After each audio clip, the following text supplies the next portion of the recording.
E agora no Manhã Total nós vamos falar sobre pensamentos distorcidos. Eu confesso a vocês que eu ainda não tinha escutado falar sobre isso. E para entender melhor, eu estou recebendo aqui hoje a Cláudia Soares, que é psicóloga e que sugeriu esse tema para a gente. Então vamos prestar atenção para a gente entender, controlar esses pensamentos. O que eles são? Pensamentos distorcidos, Cláudia? Bom dia para todo mundo. Bom dia. Todos nós temos pensamentos distorcidos, né? Não é nada relacionado a nenhum transtorno mental, tá?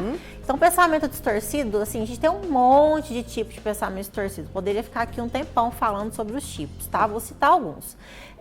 Vamos imaginar que eu penso que todos os homens traem, por exemplo. Todos os homens traem porque eu tive um relacionamento que um namorado meu me traiu. Tá. E aí, a partir disso, eu penso que todos os homens traem. Então, eu tenho um pensamento generalista, tá? Catastrofização. Então, quando eu tenho esse tipo de pensamento, é que eu acho que tudo o que vai acontecer vai ser uma tragédia. Sabe quando a gente pensa assim, vai acontecer um negócio ruim hoje. Amanhã eu vou sair, mas vai dar errado. Eu vou na entrevista com a Mônica, eu não vou dar conta. Vou travar. Eu vou travar. Eu vou fazer uma prova, tudo que eu estudei vai dar errado. Vai dar branco. Vai dar branco. Então, assim, eu tenho aquele tipo de pensamento de catastrofização. Vou para uma entrevista de emprego, não vou conseguir falar. Não vou conseguir falar, vai dar tudo errado, né? Entendi. Então, assim, a gente tem vários tipos de pensamento distorcido. Então, é uma distorção do meu pensamento, de que eu começo a achar que as coisas vão acontecer de acordo com o que eu estou pensando. E esses pensamentos distorcidos, a gente pode incluir, por exemplo, a questão do corpo que eu vejo ou não? Por Pode, exemplo, o corpo claro. esquisito. Aí eu olho para o espelho e as pessoas falam, nossa, seu corpo está ótimo. Mas eu isso vejo já está diferente. relacionado a um transtorno mental. Ah, sim. E os pensamentos distorcidos nem sempre têm a ver. Nem sempre tem a ver. Entendi. Mas eles podem estar inclusos num transtorno mental. Por exemplo, o transtorno de ansiedade.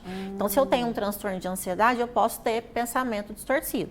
Tá? Então, um pensamento distorcido em exagero. Então, assim, todo mundo tem pensamento distorcido, mas se eu tenho em exagero, uma quantidade exagerada, a todo momento eu posso ter um transtorno mental, né, com os pensamentos distorcidos inclusos.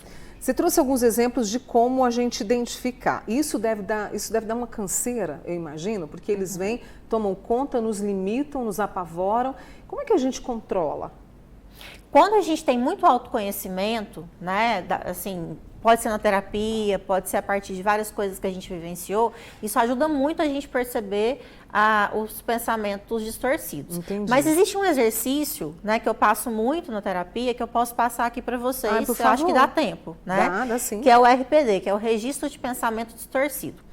Como é que funciona o registro de pensamento distorcido? A gente tem um panorama desse registro de pensamento distorcido. Vou dar um exemplo. Estou andando no shopping e uma amiga passa e não me cumprimenta. E aí eu penso assim, ela não gosta mais de mim. Eu fiz alguma coisa para ela. Então eu acho que sempre que uma pessoa não me cumprimenta, é porque não gosta mais de mim. Então eu tenho esse padrão de pensamento, tá? Então eu tenho uma situação que eu estou passeando no shopping e essa amiga me passa e não me cumprimenta. Então o exercício é esse, situação. Pensamento, qual que é meu pensamento? Ela não gosta mais de mim. Emoção. Eu fico triste, fico chateada, eu fico até com raiva. Porque, poxa, minha amiga, né, não me cumprimentou. Então, eu tenho que colocar essas três coisas no exercício. Próxima etapa do exercício é pensamento funcional. Quais são os pensamentos funcionais relacionados a isso?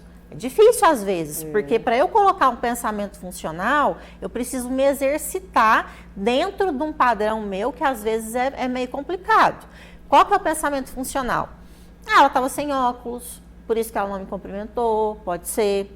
Ela estava corrida, ela poderia estar corrida, às vezes ela não me viu. Estava com uma preocupação. Estava com uma preocupação e aí passou rápido e não me cumprimentou. Então eu preciso, às vezes, ampliar o meu padrão de pensamento para perceber quais são as outras hipóteses para ela não ter me cumprimentado. Certo. Então eu preciso sair um pouco do meu padrão de crenças para eu ampliar as possibilidades. Quando eu amplio essas possibilidades, eu vou para a última etapa do RPD, que é o quê? Quais são as emoções que eu tenho depois de fazer esse exercício? Eu fico até um pouco mais calma, eu fico mais tranquila, fico menos triste, ou eu fico até feliz, porque pode ser que minha amiga realmente gosta de mim e ela só não me viu, tá? Então, o RPD, quando a gente faz, ele precisa mudar esse padrão de pensamento, de emoção e de pensamento, para que ele tenha funcionado. tá? Então o RPD, a gente precisa fazer muito RPD, porque a gente tem muita distorção de pensamento, tá? E o RPD, ele é como se fosse uma musculação. Ele funciona pontualmente, eu fico aliviada pontualmente, mas é como se fosse uma musculação. A gente vai lá, a gente fica forte na hora? Não. Mas ele vai mudando o nosso padrão de crenças. E aí pode ser que lá na frente eu vou num restaurante, por exemplo, e alguém não me cumprimenta, eu olho e falo assim, não, gente, isso acontece, é porque às vezes ela não me viu. Então, ele vai mudando o meu padrão de crenças. E aí, de repente, eu vejo uma situação parecida e eu realmente não vou ter aquela mesma reação de tanto RPD que eu fiz.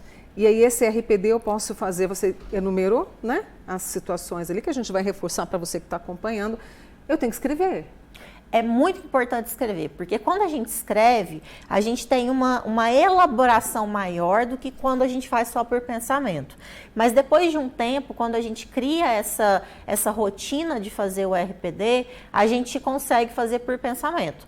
Mas no início é legal escrever, porque quando a gente escreve, a gente elabora mais, a gente digere melhor o que a gente está fazendo, né? Então, escrevendo é melhor. E eu falo para os pacientes escreverem até para eles trazerem para mim, para a gente conversar e tudo, né?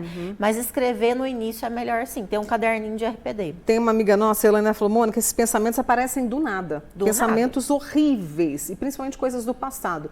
Esses pensamentos distorcidos também podem ter uma relação com o passado, Cláudia? Gostei dessa pergunta dela. Podem, e aparece do nada mesmo. Você está ali e aparece do nada, né? E eles atrapalham bastante, né? Que geram ansiedade, às vezes, geram tristeza. E eles interferem no nosso padrão de comportamento. Então, esse exemplo que eu dei, né? Dos homens traem. Se eu tive um relacionamento que um homem me traiu e eu acho que agora todos os homens traem, isso vai influenciar na maneira que eu olho para os homens e na maneira de eu escolher um próximo relacionamento. Se eu não tiver uma consciência de que isso é um padrão de pensamento a partir do que eu vivenciei, isso vai me atrapalhar muito nas próximas escolhas.